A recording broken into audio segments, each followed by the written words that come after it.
Secretary of State Marco Rubio had a little bit of a meltdown today in front of the Senate Foreign Relations Committee after Democratic Senator Chris Van Hollen, the senator who just went to meet with Kilmar Abrego Garcia in El Salvador, listed all of his grievances with Marco Rubio and told Rubio that he has blood on his hands and that if he had a chance to do it all over again, he would not vote to confirm Rubio as Secretary of State. Mr. Secretary, you and I served together in Congress for 15 years.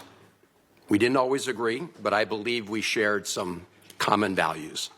A belief in defending democracy and human rights abroad and honoring the Constitution at home. That's why I voted to confirm you. I believed you would stand up for those principles. You haven't. You've done the opposite. And you used to speak with conviction about the importance of foreign aid as a tool to advance American values and interests. Then you stood by while Elon Musk took a chainsaw to USAID and other assistance programs.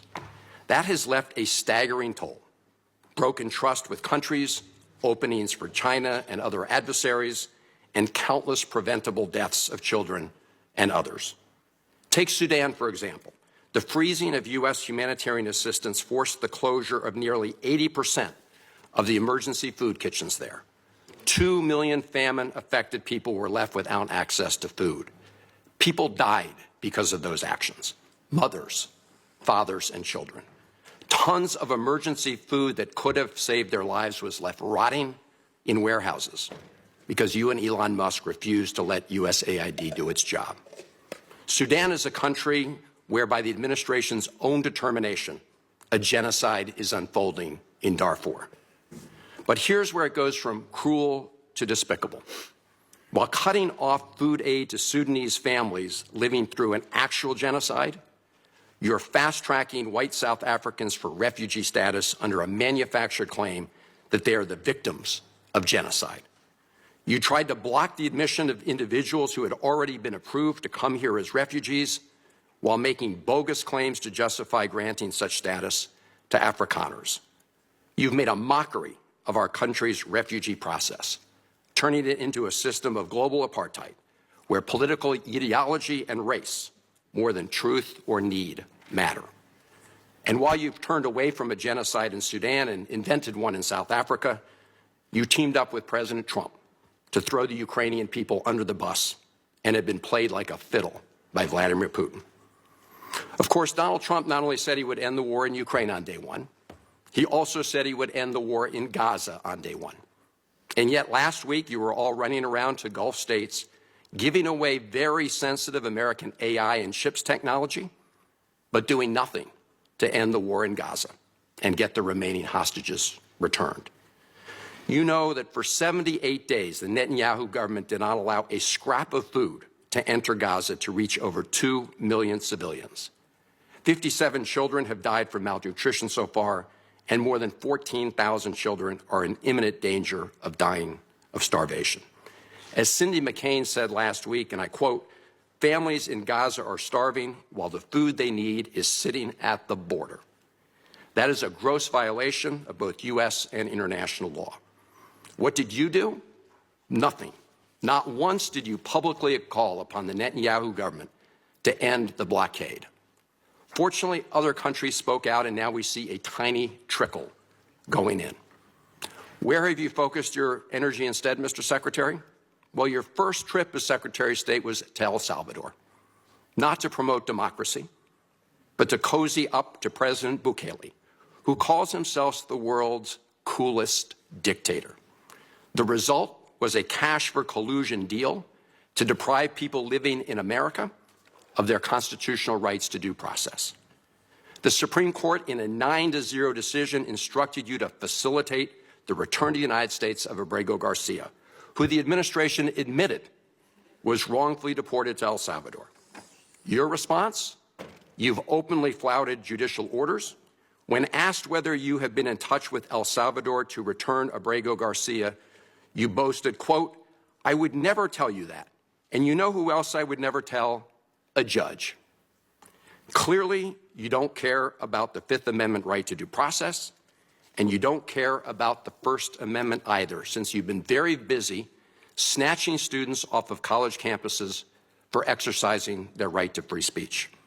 You dredged up a relic from the McCarthy era to claim that student protesters posed a threat to the foreign policy of the United States. Give me a break, Mr. Secretary. You know as well as I do this isn't about national security. It's about punishing free speech.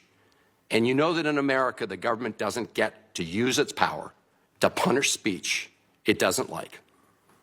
Yet in March, you boasted about revoking student visas, saying, and I'm quoting, "We do it every day.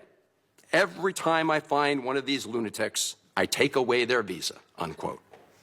Let's look at one of those lunatics, Mr. Secretary, Ms. Ozturk. Her crime was co-authoring an op-ed in her college paper critical of Tufts University's response to the war in Gaza. Your own department found zero links to terrorism, no anti-Semitic statements, but you still yanked her visa and shipped her off to detention in Louisiana. And the list goes on and on. The federal judge in the case of Mohsen Madawi, who is the Columbia student who was ambushed by federal agents at his citizenship appointment, said, and I quote, this is the judge, "Legal residents not charged with crimes or misconduct are being arrested and threatened with deportation for stating their views on the political issues of the day. Our nation has seen times like this before, especially during the Red Scare and Palmer raids.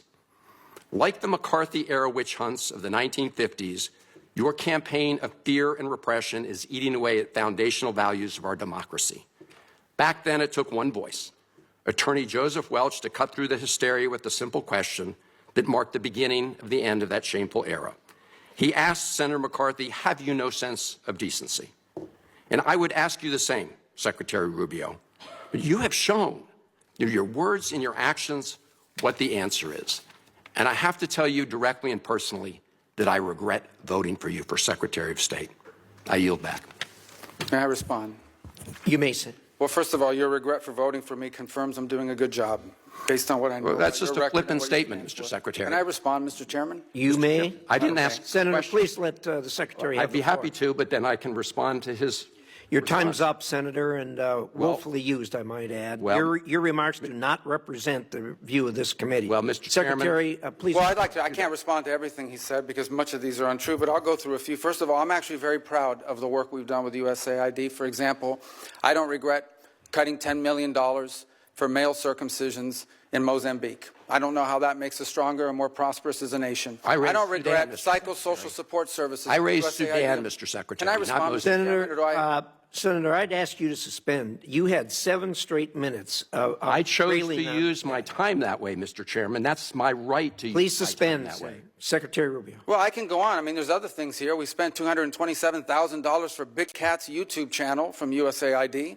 We spent $14 million for social cohesion in Mali, whatever the hell that means. So I can go on and on. I got the list here, and there's more. I didn't even bring the whole list. In the case of El Salvador, absolutely.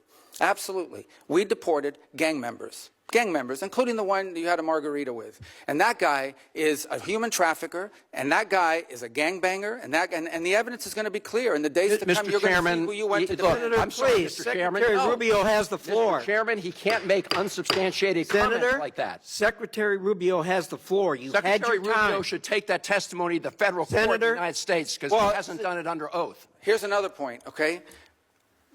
There is a division in our government between the federal branch and the judicial branch. No judge in the judicial branch cannot tell me or the president how to conduct foreign policy. No judge can tell me how I have to outreach to a foreign partner or what I need to say to them. And if I do reach to that foreign partner and talk to them, I have under no obligation to share that with the judiciary branch. Just like a judge cannot order me to negotiate with a foreign minister of Russia, they cannot order me to negotiate with a foreign minister or the president of El Salvador. And if I did negotiate with them, which we have responded to them, and we've told them, we've had communications with the president of El Salvador, I am under no obligation, under our division of powers in this country, and to share with the judicial branch how I conducted diplomacy of the United States. It would actually be counterproductive. If I started sharing with courts, or frankly, with the media, my conversations with foreign leaders and all of their details, no foreign leader would talk to me again. and we would break trust with them. So I have complied with every court order. What I won't comply with is an order to disclose what I'm saying and what we're talking about with a foreign leader, because then they won't talk to me. Diplomacy doesn't work that way. About the student visas, let me say this. I don't deport anybody, and I don't snatch anybody. The State Department does not have officers in the street snatching everybody. What I do is revoke visas. And it's very simple. A visa is not a right. It is a privilege. People apply for student visas to come into the United States and study.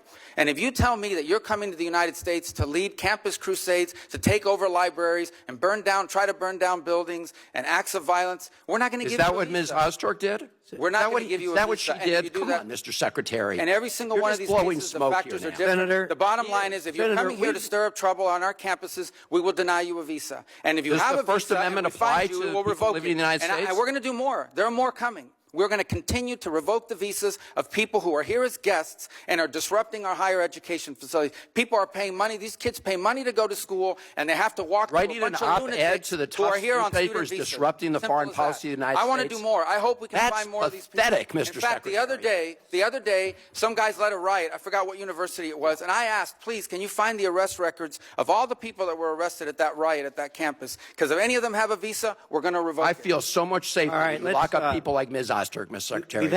We've had enough time on the subject. Thank you very much. And we're going to Blistering comments from Van Hollen there. And of course, Rubio's response is to lie about Van Hollen's meeting with Kilmar Abrego Garcia and then not address anything that Van Hollen talked about in regards to Sudan, in regards to the people who have died because of the food and kitchens that have closed there while they're in the midst of a genocide. No.